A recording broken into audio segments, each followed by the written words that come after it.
오늘도 우리를 이 귀한 믿음의 자리에 오게 하셔서 하나님께 예배드리게 하심을 감사드립니다.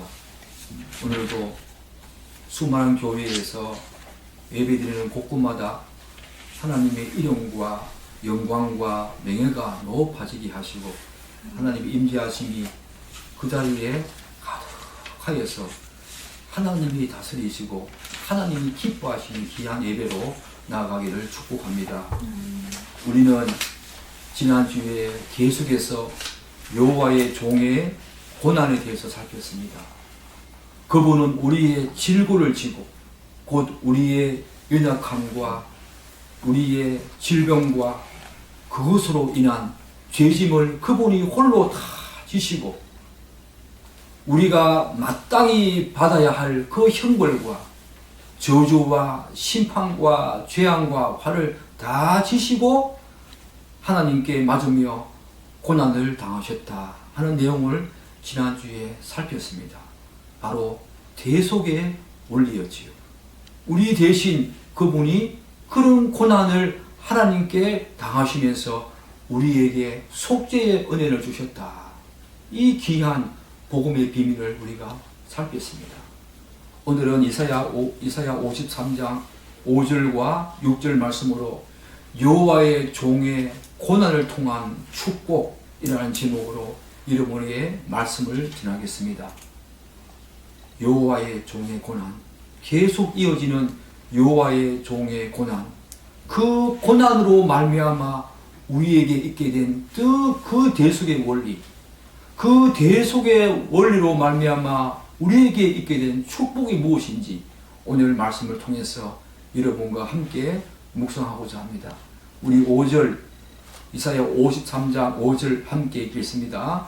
그가 찔림은 우리의 허물 때문이요 그가 상함은 우리의 죄악 때문이라. 그가 징계를 받음으로 우리는 평안을 누리고 그가 채찍에 맞음으로 우리는 나음을 받았도다. 5절은 여호와의 종의 고난이 구체적으로 누구 때문이며 그로 인해서 우리에게 주어진 놀라운 축복이 무엇인지를 구체적으로 설명해 주고 있습니다. 그렇지 않습니까? 여러분 53장 5절에 우리라고 하는 이 단어가 몇 번 나옵니까? 몇 번 나오지요? 4번. 우리의 허물 때문이요 우리의 죄악 때문이라. 우리는 평안을 누리고 우리는 나음을 받았도다. 여호와의 종의 그 고난이 다 우리 때문이라는 것입니다. 그분 때문이 아니라 우리 때문에 그런 고난을 받으시고 또한 그런 고난을 우리 때문에 다 받으신 후에 우리에게 그런 축복을 또한 주셨다는 것입니다.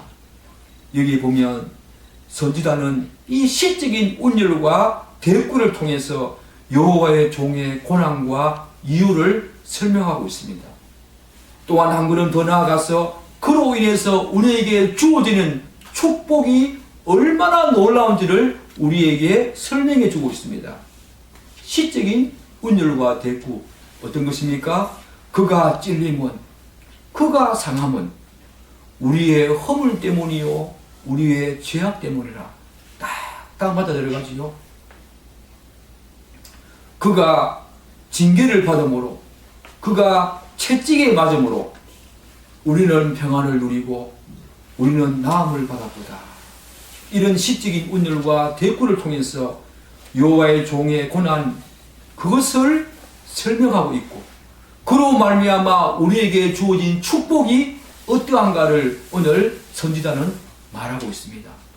먼저 그가 찔림은 예수 그리스도의 찔림은 마지막 십자가를 지시는 그 순간에 우리에게 많은 것들을 들려주고 있지요. 예수 그리스도께서 가시관과 목과 창으로 찔린 것을 가리키지요. 그가 찔림은 그분이 가시관과 목과 창으로 찔린 것을 가리킵니다. 그것이 왜 그런 찔림을 당했다고 말하고 있습니까? 우리의 허물 때문이라. 이 허물은 헬라어의 그 내용을 보면요, 허물은 반역입니다. 반역. 하나님의 주권에 대해서 반역한 그 인간의 본성과 인간의 죄악의 근원이 무엇인가를 한마디로 표현하면 바로 허물입니다. 허물. 우리가 허물 그러면 다가오는 어감이 약간 약한 의미인데 그렇지 않습니다.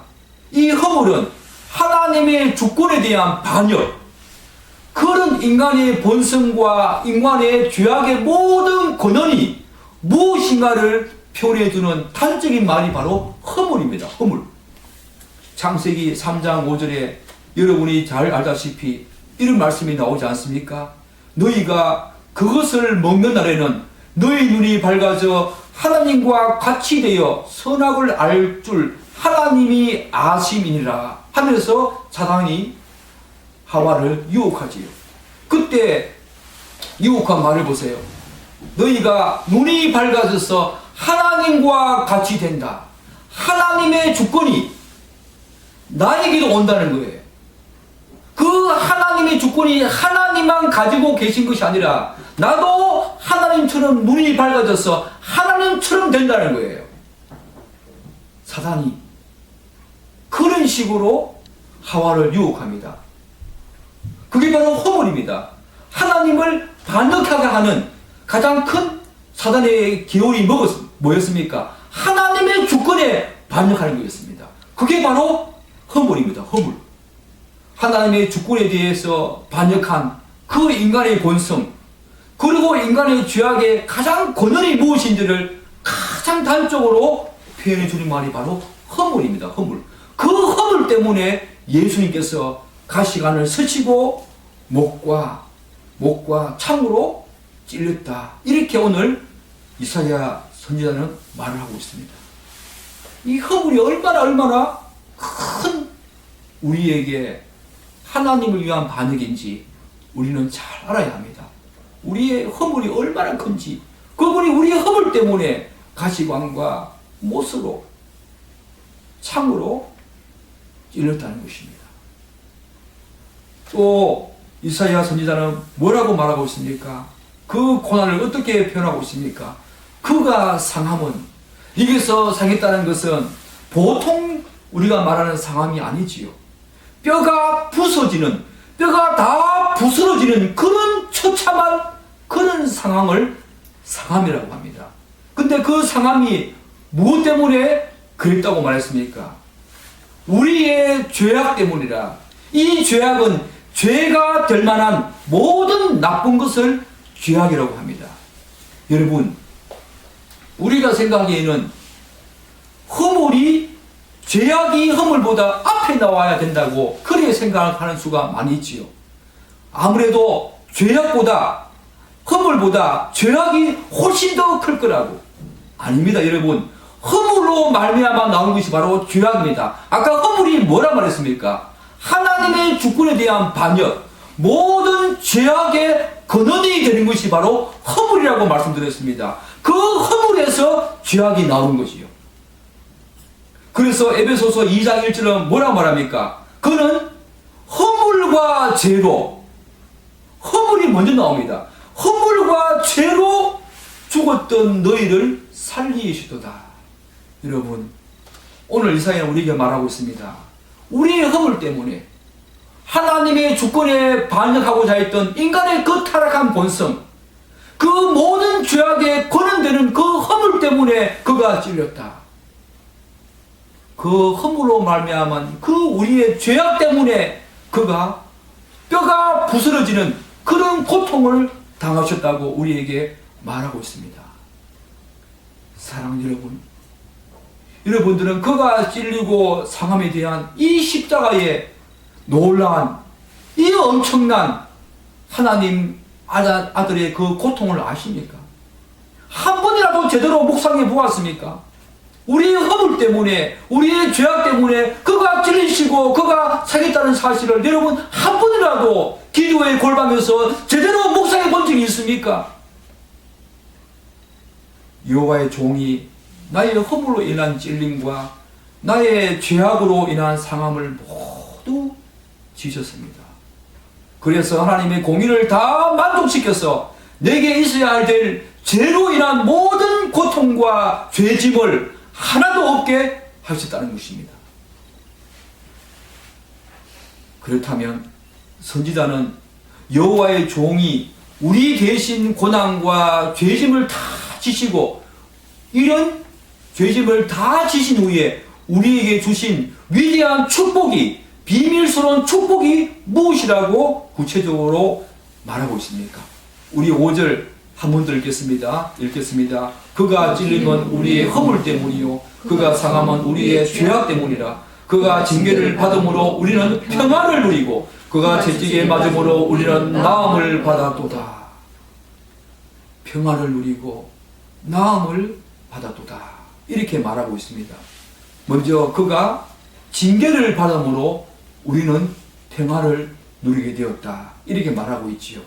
이 징계는 사랑하는 여러분, 방금 5절 상반절에서 우리가 보았던 우리의 그 허물과 죄하고 인해서 우리가 마땅히 받아야 될 하나님의 징계지요. 그 징계를 여호와의 종이 우리 대신 받음으로써 우리가 평안을 누리게 되었다. 이렇게 말하고 있습니다. 사랑하는 여러분, 그렇다면 이 평안은 누구와의 평안을 가리키겠습니까? 누구와의 평안을 가리키겠습니까? 오늘 여기는 없지요. 로마서 5장 1절에 보면 이런 말씀이 있습니다. 그러므로 우리가 믿음으로 의롭다 하심을 받았으니 우리 주 예수 그리스도로 말미암아 하나님과 화평을 누리자. 하나님과 평안을 누리자. 우리 주 예수 그리스도로 말미암아 하나님과 화평을 누리자. 바로 하나님과의 화평이지요. 우리 인간이, 죄악된 이 인간이 하나님과 화평과 평안을 누리게 되었다. 놀라운 것입니다. 바로 하나님과의 평안을 누리게 되었다는 것입니다. 이 말은 여호와의 종이 우리 대신, 우리의 허물과 우리의 죄악을 대신 그 허물과 죄로 인해서 받아야 될 그 징계를 우리 대신 다 받으셨다는 것입니다. 우리 대신 징계를 받기 전에는 우리는 모두 하나님과 적대 관계를 가지고 있었고 그분과 전혀 화평한 관계, 평화화된 관계를 누리지 못했다는 것입니다. 우리가 이 하나님과의 그 누리게 된 평화를 저는 두 가지로 한번 설명해 보고 싶습니다. 한 가지는 소극적인 것이고 한 가지는 적극적인 것입니다. 이 하나님과 누리게 된 평화, 소극적으로는 원래 우리는 본성적으로 하나님에 대한 적대 관계를 가지고 그분에 대한 거부감만 가득한 존재였습니다.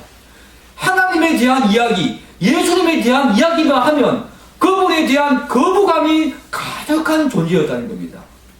현재 예수 믿지 않는 모든 자연인들의 모습이 이렇지요. 그들은 하나님과 화평한 관계가 아니기 때문에 예수 이야기만 하면 그들은 그 하나님과 적대 관계를 가지고 그분에 대한 거부감을 가지고 있는 것이 사실입니다. 그런데 이제 여호와의 종으로 말미암아 하나님과 화평하게 된 우리들은 그분께 순종하고자 하는 아직과 그분께 불순종하고자 하는 그런 아직과 그 죄로 인한 모든 정죄, 심판과 저주 그런 것이 다 사라지면서 하나님께 우리가 나아가는데 방해가 되는 모든 것들이 다 없어졌기 때문에 그분에 대한 이제 거부감과 적대감이 다 사라졌다는 것. 1차적으로 그분을 향한 적대감과 그분을 향한 거부감이 다 사라졌다는 것. 그것을 방해하는 모든 것들이 다 사라졌기 때문에 하나님과 예수 그리스도에 대한 적대감과 거부감이 다 사라지게 되었다는 것이 우리가 그분과 화평하게 되었다는 가장 소극적인 의미입니다. 그렇다면 적극적으로는 뭘 의미하겠습니까? 우리가 그분과 화평하게 되었다. 적극적으로는 이제 그분을 소유한 존재로 그분과 사귀게 되고 교제하면서 그분을 알아가는 것이 얼마나 복되며 놀라운지 알고 그분을 적극적으로 누리게 되는 존재가 되었다는 것입니다. 이제는 누리게 되는 존재. 소곡도로는 그분께 나가는 모든 것이 다 방해물과 걸림한 적대감과 그분을 향한 거부감이 다 사라졌고, 적극적으로는 이제 그분을 소유한 자로서 그분과 교제하고 관계하며 교통하며 그분을 마음껏 누리게 되었다는 것입니다. 우리는 여호와의 종으로 오신 예수 그리스도가 우리 대신 징계를 받음으로써 우리에게 주어진 첫 번째 축복이 하나님과의 화평, 곧 평화라는 이 사실에 주목해야 합니다. 우리는 흔히 주님이 십자가에서 죽으신 유일한 목적이 우리에게 무언가를 하기 위한 것이라고 생각하는 경향이 많이 있습니다. 그렇지만 이것은 잘못된 것입니다. 여호와의 종으로 오신 예수 그리스도께서 우리에게 십자가에서 번제와 속죄제의 제물로 돌아가신 가장 1차적인 목적은 바로 하나님의 공의를 만족시키는 그였습니다. 하나님을 먼저 위한 것이었습니다. 하나님의 공의를 만족시키는 것이었다고요. 그래서 하나님의 공의를 만족시켜서 하나님이 우리들과 화목한 결과로 우리들이 속죄, 죄의 씻음 받게 되었다는 것입니다. 1차적으로 그분의 공의를 만족시키는 것, 1차적으로 십자가에서 우리 죄를 위해서 돌아가신 것은 그분과 화평하기 위해서 그분의 그 공의를 만족시키는 것, 그분 하나님을 위한 것이 1차적인 목적이었고, 그 결과로 우리들을 위한 것, 바로 우리의 죄 씻음과 죄 용서, 바로 속죄의 은혜가 주어졌다는 것입니다. 그러니까 우리는 예수 그리스도의 이 십자가를 묵상할 때마다 항상 두 가지를 생각해야 합니다. 하나는 하나님의 공의이고 다른 하나는 하나님의 사랑이죠. 예수 그리스도께서 십자가에서 우리 대신 하나님의 심판과 징계를 받음으로써 먼저는 그분이 하나님을 위해서 그분의 공의를 만족시키셔서 하나님과 우리 사이를 화평하게 했다는 것입니다. 그 결과 하나님께서는 우리의 모든 죄를 사해 주시고 죄 용서하셨다는 것입니다. 바로 속죄하셨다는 것입니다.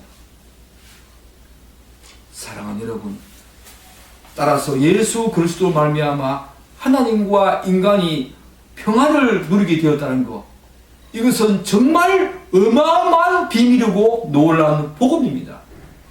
기독교의 진리가 예수 그리스도 안에서 이루어진 이 놀라운 사실이 너무너무 큰데 사람들이 그것을 잘 모를 뿐만 아니라 더 알려고도 하지 않고 그것을 제대로 못 누리는 것이 저의 안타까움입니다.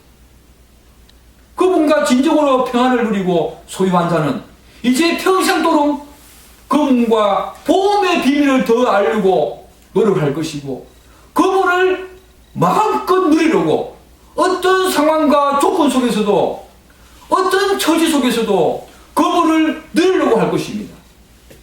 뭘 통해서요? 바로 말씀과 기도와 성도의 교제를 통해서.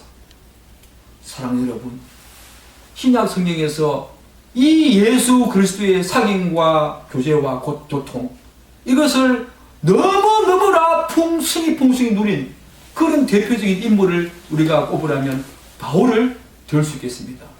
바울이 어떻게 그분과 깊은 그런 놀라운 누림을 여러분 가졌는지 한번 제가 말씀을 드려보겠습니다. 에베소서 1장 3절에 뭐라고 말하고 있습니까? 찬송하리로다. 찬송하리로다. 하나님 곧 우리 주 예수 그리스도의 아버지께서 그리스도 안에서 하늘에 속한 모든 신령한 복을 우리에게 주시되, 이 사도 바울이 하나님과 예수 그리스도 그분 안에서 하늘에 속한 모든 신령한 복을 알았기에 맨 먼저 그분이 여러분 뭐라고 말하고 있습니까? 찬송하리로다. 여러분도 그분을 더 알고 이 놀라운 신령한 복음, 이 복을 알았을 때에 우리 입에서 자연적으로 나올 수밖에 없는 표현 하나가 찬송입니다. 찬송. 찬송하리로다. 인위적으로 그렇게 되는 것이 아닙니다. 사도 바울은 바로 하나님의 사랑을 알았습니다. 예수 그리스도 안에 있는 신령한 복음이죠. 복음. 이 복음을 알았기에 맨 먼저 삼위 하나님을 찬송하는 모습으로 나아갑니다. 또한 로마서 11장 32절과 36절의 말씀 보면 깊도다 하나님의 지혜와 지식의 풍성함이요 깊보다 너무 깊어서 깊도다 하나님의 지혜와 지식의 풍성함이요 그의 판단은 헤아리지 못할 것이며 그의 길은 찾지 못할 것이로다 그에게 영광이 세세토록 있을지어다. 아멘. 정말로 그분을 제대로 알고 그분의 복음의 비밀을 제대로 깨달은 사람은 이 사도 바울처럼 찬송하리로다. 영광이 그분께 영광이 세세토록 있을지어다. 아멘. 아멘. 이 이야기를 할 수밖에 없다는 것입니다. 여러분들은 그분을 더 알려고 하고 있습니까? 그분의 그 놀라운 신령한 복, 그 복음의 비밀을 더 알려고 하고 있습니까?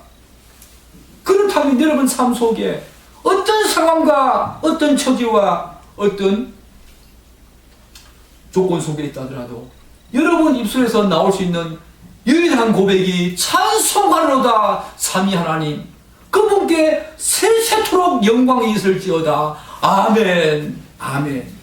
이 이야기라는 것입니다. 사도 바로 우리에게 그 비밀을 우리에게 이야기해 주고 있는 거지요. 그런데 조국교회에 이상한 풍토가 있습니다. 자꾸 감정적으로 그분을 자꾸 느끼려고 하고 누리려고 합니다. 말씀과 복음으로 인한 황홀감이 아니라 성령의 능력을 가정한 인위적인 요소로 자꾸 그분을 느끼려고 합니다. 이것을 목회자들이 자꾸 부추긴다는 거예요. 자신이 어떤 능력이 있는 것처럼 귀에 대고 머리에 대고 사람을 넘어뜨린다거나 어떤 엑스타시에 들어야 하는 거 물론 성령의 능력일 수가 있습니다. 그렇지만 많은 부분은 인위적인 요소이고 조작된 것이며 많은 부분들은 사단과 마귀의 어떤 계율에 의해서 넘어지는 것입니다. 저도 여러분 잘 알다시피 예전에 그런 것을 많이 사모했습니다. 그런 교회에서 하는 부흥에 많이 따라다녔습니다. 그렇지만 저는 그런 거 다 내려놓았습니다. 그게 아니었습니다. 우리가 진짜 황홀감에 엑스타시에 빠져야 되는 것은 그분의 말씀으로 황홀감에 빠져야 합니다. 사도 바울처럼 찬송하리로다. 사도 바울이 삼청천을 경험했지만 그 어느 서신서에도 다시 그런 엑스타시에 빠지고 싶다 그런 말씀을 한 구절이 하나도 없습니다. 그분은 오로지 사도 바울 오로지 하나님의 말씀에 더 복음의 비밀을 더 알고자 했고 하나님을 더 알고자 했습니다. 그분을 더 알고자 했고 그분을 알았을 때에 찬송하리로다 삼위 하나님 영광이 세세토록 그분께 있을지어다. 아멘. 왜 조국교회에 이렇게 감정적으로 자꾸 이런 것을 누리려고 하고 왜 인위적인 요소로 자꾸 사람을 쓰러뜨리려고 하고 왜 그렇습니까? 말씀으로 인한 황홀감이 없기 때문입니다. 말씀이 얼마나 단지를 모르기 때문입니다. 그분을 더 알고자 하는 마음이 없기 때문입니다. 그분을 더 알아보십시오. 굳이 손대고 뒤로 안 넘어져도 하나님의 말씀의 황홀함 속으로 한번 들어가 보십시오. 저는 매일매일 그 속으로 들어갑니다. 놀라운 복음의 비밀을 깨닫고 난 후에 매일매일 기도의 골방에서 저는 그 복음의 비밀을 알고 난 다음에 그분을 사도 바울처럼 찬송합니다. 아멘, 아멘. 이 놀라운 신령한 복을 저에게 주시니 감사합니다. 이제 엑스타시, 뒤로 넘어지는 거, 저 그런 거 안 합니다. 일시적으로 마약처럼 쑤시는 거, 그거 다 일적이고 잠시뿐이며 그것으로 말미암아 사람이 거룩함을 나아간다. 절대로 그렇지 않습니다. 말씀입니다. 말씀. 말씀의 황홀함 속으로, 말씀의 그 엑스타시 속으로 한번 들어가 보십시오. 하나님의 그 신령한 복이 얼마나 위대하고 그분이 얼마나 놀랍고 위대하며 경이로운지 그 말씀 속으로 한번 들어가서 그분을 한번 눈에 보십시오. 이것이 바로 하나님과 화평된 자의 적극적인 모습입니다. 평화의 적극적인 모습이라고요. 그분을 누리십시오. 이런 것들을 자꾸 감동적으로 이런 식의 어떤 엑스타시에 빠지게 하는 것을 목회자들이 지금 붙이고 있는데 나는 단언합니다. 이런 자들은 주여 주여 하는 자마다 다 천국에 들어갈 것이 아니라 라고 하는 여기에 해당될 자라고 저는 생각합니다. 그들이 나중에 뭐란 말입니까? 하나님 주여 내가 주의 이름으로 선지자 노릇했고 주의 이름으로 귀신 쫓아냈고 주의 이름으로 권능을 행하지 아니하나이까. 그들이 능력으로 사람을 넘어뜨립니다. 그들이 능력으로 사람을 황홀함에 빠지게 합니다. 이런 사람들이 가장 위험하다는 거예요. 굉장히 위험합니다. 주여 주여 하는 자마다 다 천국에 들어가지 못할 자들이 여기에 굉장히 많이 있다고 저는 생각합니다. 그들이 주님의 이름을 부르면서 말하는 게 무엇입니까? 하나님, 주님, 주의 이름으로 제가 선지자 노릇하지 않았습니까? 귀신을 제가 쫓아내지 않았습니까? 권능을 행하지 않았나이까? 이 말이 잘못됐다는 거예요. 주님, 제가 주님을 더 알고자 하지 않았습니까? 주님의 말씀 속으로 제가 들어가서 그분의 복음의 비밀을 제가 더 누리지 않았습니까? 이런 말을 해야 되지요. 여러분, 상당히 위험합니다. 조국교회는 이걸 지금 모르고 있어요. 상당히 위험합니다. 우리는 말씀의 능력으로, 말씀의 황홀감 속으로 들어가야 합니다. 말씀입니다, 말씀. 이 말씀이 주는 신령한 복을 누려야 합니다. 그것이 바로 예수님께서 우리 대신 짐을 지시고 모든 죄짐을 지시고 우리에게 하나님과 화평하게 한 가장 적극적인 이유입니다. 여러분들은 말씀 속으로 들어가서 그 말씀에서 하나님을 보시고 복음의 비밀을 깨닫는 여러분이 되시기를 간절히 축복합니다. 그가 채찍에 맞음으로 우리가 뭘 얻었다고요? 나음을 얻었도다.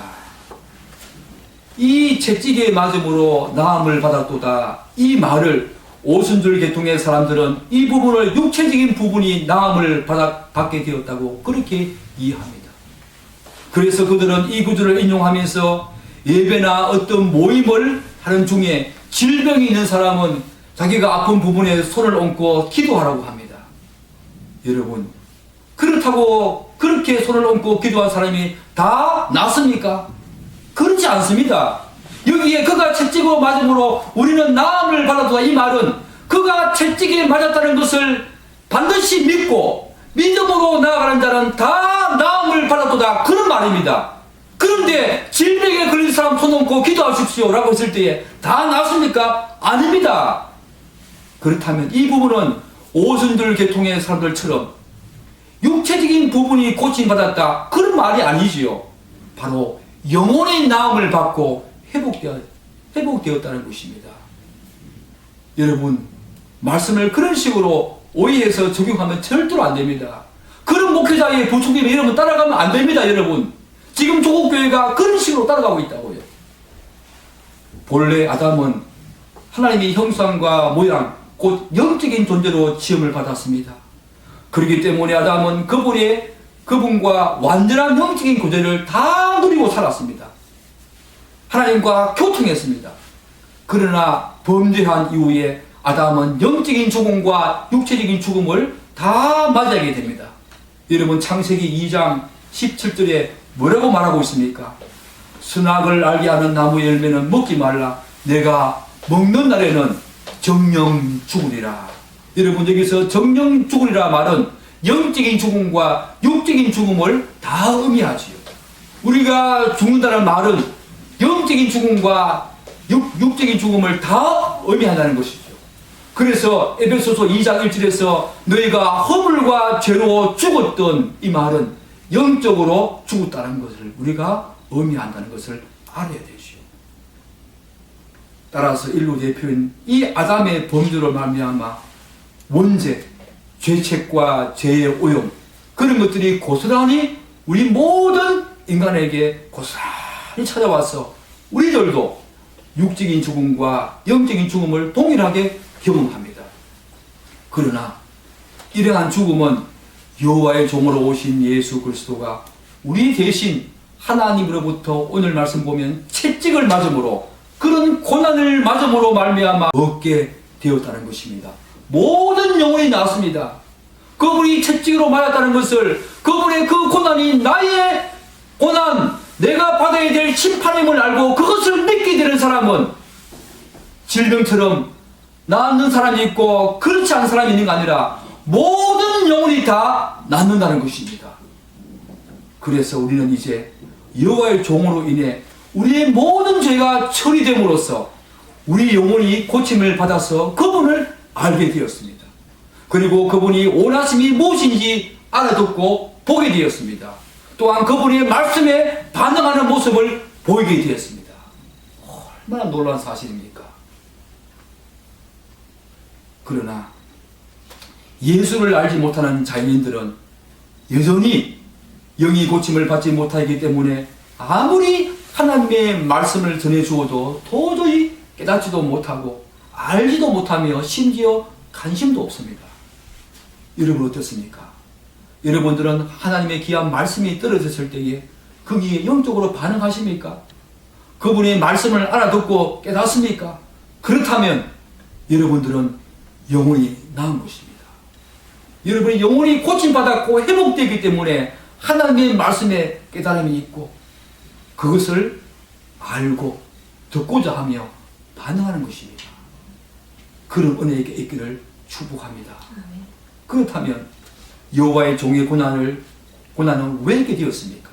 물론 5절에서도 우리의 허물과 죄, 그 죄악 때문이라고 말했는데 6절에서는 더 구체적인 이유를 말하고 있습니다.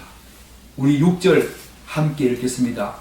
우리는 다 양같아서 그릇 행하여 각기 제 길로 갔거늘 여호와께서는 우리 모두의 죄악을 그에게 담당시키시도다.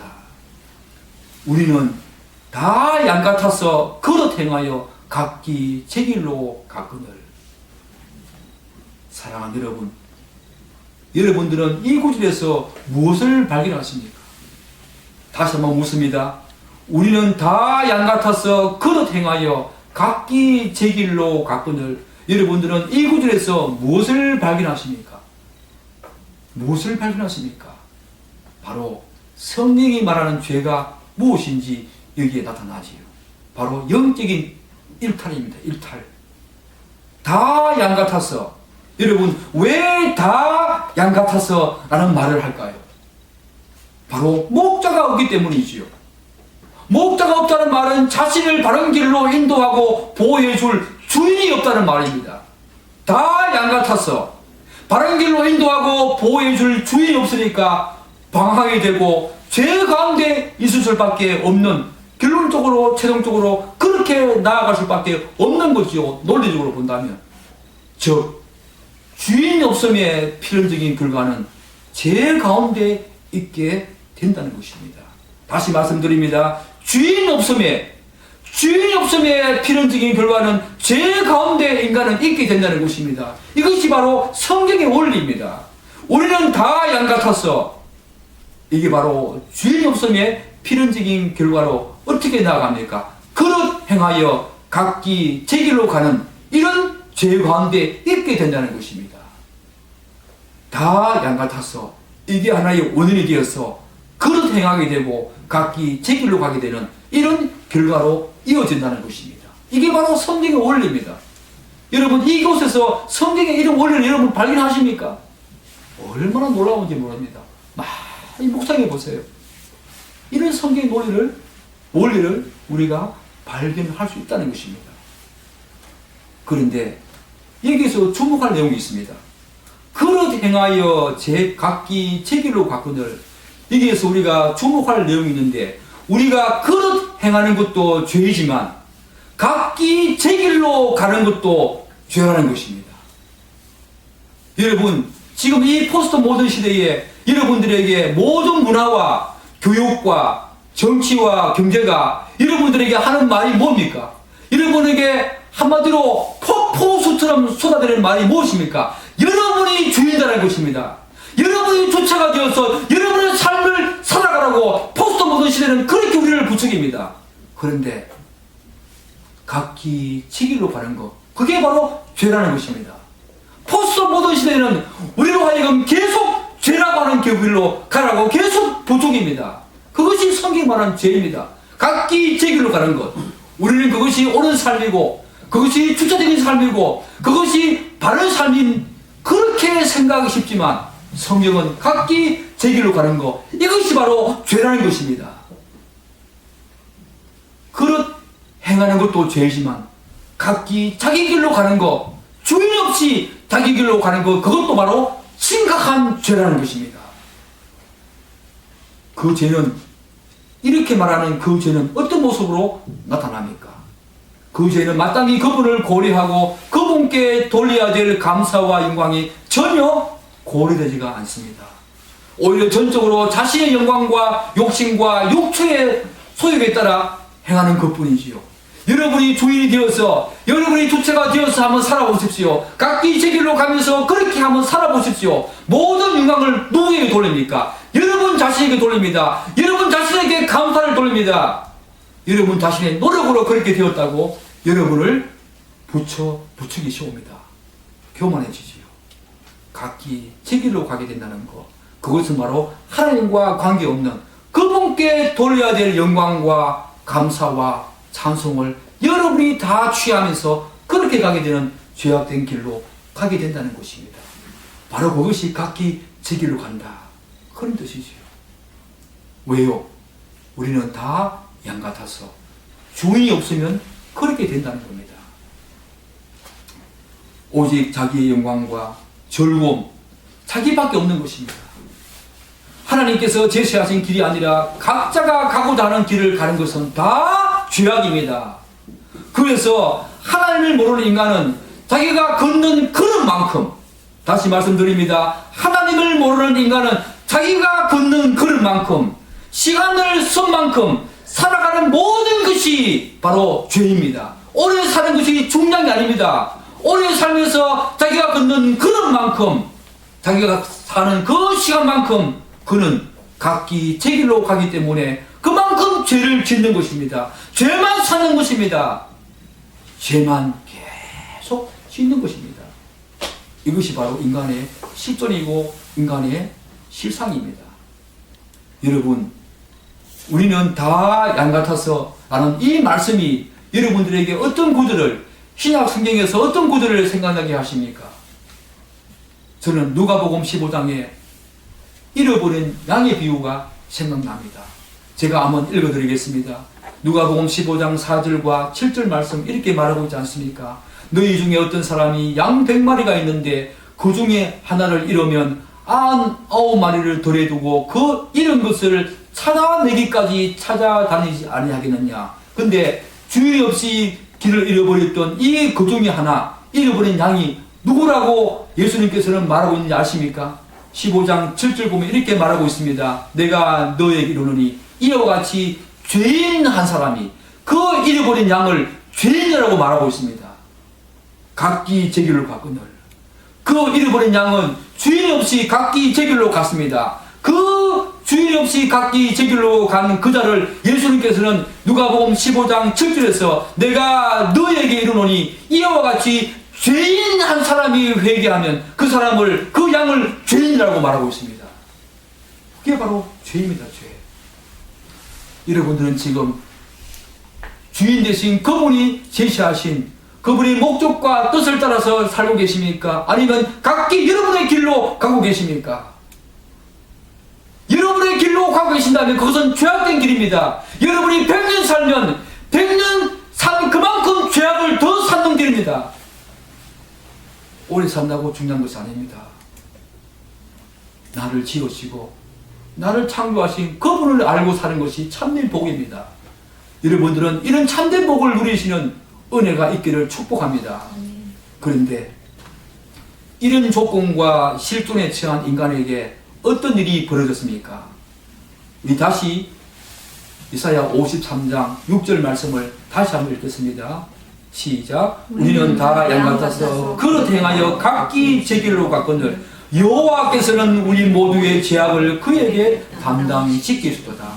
여호와께서는 그에게 우리의 모든 죄악을 담당시키셨다고 말하고 있습니다.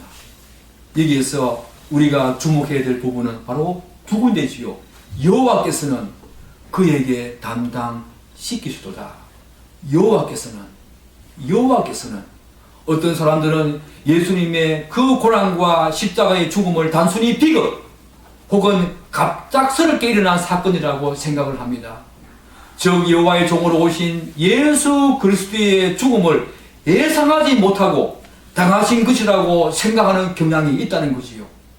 그들은 십자가가 전적으로 사람들의 어리석음으로 인해서 생겨난, 그래서 절대로 일어나지 말았어야 될 사건 중에 하나라고 생각을 합니다. 그렇지 않습니다. 오늘 말씀 보면 어떻게 말합니까? 여호와께서는 분명히 주어가 하나님께서는 그에게 담당시키셨다. 바로 주어가 하나님이 그렇게 하셨다는 것입니다. 그것은 우연한 사건이 아니었습니다. 예상치 못한 사건이 아니었습니다. 인간이 절대로 일어나지 말아야 될 사건 중 하나라고 생각하는데 그런 것이 아니었다는 것입니다. 이것을 오해해서 역사에서 수많은 역사적인 오류가 발생했지요. 여러분 홀로코스트 아시지요? 나치의 유대인 대학살. 그 나치가 왜 유대인을 대학살했습니까? 바로 그 십자가 사건, 예수 그리스도를 유대인들이 의도적으로 죽였다는 거예요. 그것은 하나님의 뜻이었습니다. 하나님의 목적이었습니다. 예상치 못한 사건이 아니었습니다. 하나님의 경륜에 따른 때가 찼음에 그분이 행하신 일입니다. 그런데 나치인들은 그걸 알지 못했습니다. 그래서 유대인들을 그렇게 많이 대학살한 거지요. 여러분, 우리가 말씀을 제대로 이해하지 못하고 말씀을 제대로 깨닫지 못하면 이런 역사적인 오류를 범하게 된다는 거예요. 십자가 사건은 우연한 것이 아니었습니다. 여호와께서는 그에게 우리 모든 죄악을 담당시키시도다. 하나님이 하셨다는 것입니다. 여호와께서는 하나님이 하셨다는 것입니다. 우리는 이 사건을 그렇게 바라봐야 합니다. 예상치 못한 사건이 아니었습니다. 우연한 것이 아니었습니다. 우리가 생각할 정도로 절대로 일어나지 말아야 될 사건이 아니었습니다. 하나님께서 그렇게 하셨다는 것입니다. 예수님께서도 그렇게 말씀하고 있지 않습니까? 마태복음 20장 28절에 인자가 온 것은 섬김을 받으러 함이 아니라 도리어 섬기를 하고 자기의 목숨을 많은 사람의 대속물로 주려 함이라 라고 자신이 분명히 이 땅에 오신 목적이 무엇인가 분명히 그분이 우리에게 말씀하고 있지 않습니까? 사랑하는 여러분, 하나님이 하신 것입니다. 하나님이 하신 것입니다. 여호와께서 그렇게 하셨다는 것입니다. 그분 혼자 하신 것이 아니죠. 삼위 하나님. 그분이 우리의 이 죄를 대신 지시고 가신 것은 성부, 성자, 성령 삼위 하나님의 연합사이였습니다. 창세전에 이미 그 세 분 하나님이 구속 언약을 통해서 성부 하나님의 그 치밀한 계획과 그 놀라운 비밀, 그것을 성자 하나님께서 이 땅에 오셔서 성취하시고 그것을 알게 하신 분이 바로 성령 하나님이시죠. 바로 삼위 하나님의 위대한 연합사역으로 우리가 이렇게 죄에서 자유케 되고 우리가 죄에서 해방되는 놀라운 그런 복음의 비밀을 우리가 알게 되었고 그 수혜자가 되었다는 것입니다. 사랑하는 여러분, 여호와의 종이 오심과 그분의 십자가 죽음에는 삼위 하나님의 완전한 연합사역의 결과로 성취되었다는 것입니다. 특히 성부 하나님의 철저한 계획과 그분의 지혜의 극치, 그리고 우리의 죄를 대속하기 위해서 유일한 길이요 방법이었습니다. 다른 길이 없었습니다. 이것이 우리에게 있게 된 것은 어마어마한 복음이지요. 어마어마한 복이지요. 성부 하나님의 이 놀라운 계획과 지혜의 극치로 말미암아 우리에게 이 놀라운 살 길이 열렸다는 것을 여러분들은 평생도록 절대로 잊어서는 안 됩니다. 우리의 그 다음 뭡니까? 우리의 모든 죄악을 그에게 담당시켰었도다. 이 내용은 바로 지난주에 우리가 상세하게 살펴본 대로 대속의 원리를 말하는 거지요.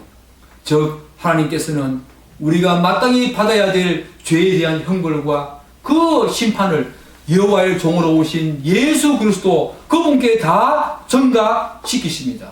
그래서 여호와의 종이 우리를 대신해서 하나님께 속전, 대속물로 지불되어 모든 죄에서 해방시키시고 자유하게 하셨다는 것입니다. 여러분, 왜냐하면 어떤 인간도 자기 스스로 하나님께 속전을 지불할 수 있는 조건과 자격이 없기 때문입니다. 왜요? 모든 인간은 죄가 있는 조건에 있기 때문에 심판과 형벌을 받아야 할 대상이지 자신이나 타인을 위해서 속전을 지불할 수 있는 그런 자격과 능력은 전혀 없다는 겁니다. 대속의 원리는 오로지 죄가 없는 조건에서만 가능하지요. 그래서 여호와의 종으로 오신 예수님께서는 죄가 전혀 없으신 완전한 하나님으로 이 땅에 오셔야 했습니다. 뿐만 아니라 인간의 죄에 대한 대가는 반드시 인간이 갚아야 합니다. 다시 말씀드립니다. 인간의 죄에 대한 대가는 아담과 하와의 죄에 대한 대가는 인간이기에 인간이 반드시 갚아야 합니다. 그리고 피 흘림이 없은즉 죄 사함이 없다는 말씀처럼 피를 흘려야 하기 때문에 예수님께서는 또한 완전한 인간으로 이 땅에 오셔야 했습니다. 그리하여 십자가에서 우리를 위한 속전, 값을 다 하나님께 지불하시고 우리에게 이 놀라운 죄사함의 은혜를 주셨다는 것입니다. 이 놀라운 은혜를 여러분 누리고 계십니까? 누려야 합니다. 여러분 누리고 계십니까? 저는 로마서 8장 지금 제가 묵상하고 있는 내용인데요. 로마서 8장 말씀을 여러분과 함께 나누면서 예배를 마치고자 합니다. 말씀을 마치고자 합니다. 로마서 8장 35절에 이런 말씀이 있습니다. 누가 우리를 그리스도의 사랑에서 끊으리요? 환난이나 공고나 박해나 기근이나 적신이나 위험이나 칼이라. 여러분 잘 들어보세요. 로마서 8장 35절입니다. 누가 우리를 그리스도의 사랑에서 끊으리요? 그런데 놀랍게도 로마서 8장 38절은 이런 말을 하고 있습니다.